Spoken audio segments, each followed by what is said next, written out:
Happy birthday to you. Happy birthday, dear Raina. To you. Happy birthday to you.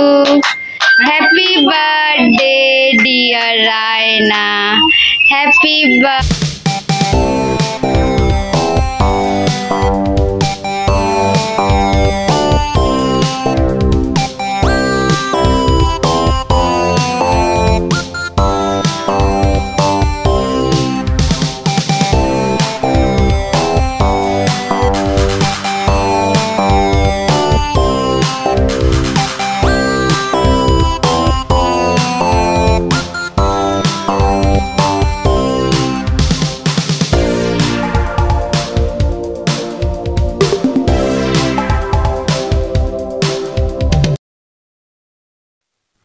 Good morning guys, welcome back to my channel চিয়া daily রোজ। আমি আপনাদের রুমবাবার জন্য নিয়ে চলে এসেছি আবার আজকে একটা নতুন ব্লগ।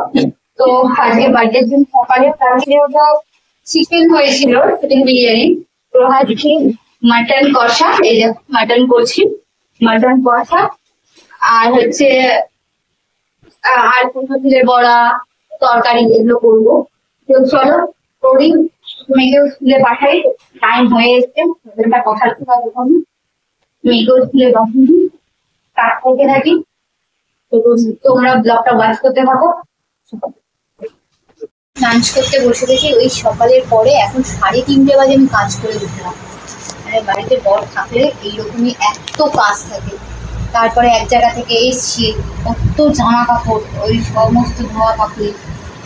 চলো এখন খেতে বসলাম, এই চানটা করে কোনো রকমে। এই যে করেছি কুমড়ো ফুলের বড়া, আমাদের গাছে কুমড়ো ফুলের বড়া, ভাত, এই যে ডাঁটা চচ্চড়ি, কুমড়ো ডাঁটা, সর্ষে টর্ষে দিয়ে ডাঁটা চচ্চড়ি, আর এই যে মাটন কষা। অর্ধেকের খাওয়া হয়ে গেছে, আমি শুধু বেঁচেছিলাম খেতে, এবার আমি খাবো। যা দেখলে বাকি সবার খাওয়া হয়ে গেছে, সব আমার জন্য এই বাকিগুলো বেঁচে আছে। তো চলো লাঞ্চটা করে নিই, তারপরে তো আবার আমার ছোটো মেয়ে স্কুল থেকে এলে ওকে আবার খাওয়াতে হবে। এই আমাদের দুজনের জন্যই বেঁচেছিল, এই এখন আমি খাবো, 5টার সময় মেয়ে আসবে, মেয়ে একটুখানি খাবে, খায় কি খায় না দেখা যাক। চলো তো চলো গাইস, ইভিনিংয়ে দেখো এখন এই যে মোমো খাওয়া হবে, ওই যে স্যুপ, এই যে আমরা ফুল ফ্যামিলি বসে পড়েছি, এই মোমো খাবো, খেয়ে তারপরে রান্না করতে হবে। শরীরটা খুব খারাপ, চোখ মুখ দেখে বোঝা যাচ্ছে। তো চলো, কদিন ধরে শরীরটা খুব খারাপ যাচ্ছে। এই এখন যাব আবার রুটি করব, রুটির সাথে কি করবো চিন্তায় পড়ে গেছি। দেখি এই রুটি খাওয়ার লোকটা চলে এসছে না, সেই আবার চিন্তা। চলো দেখতে থাকো।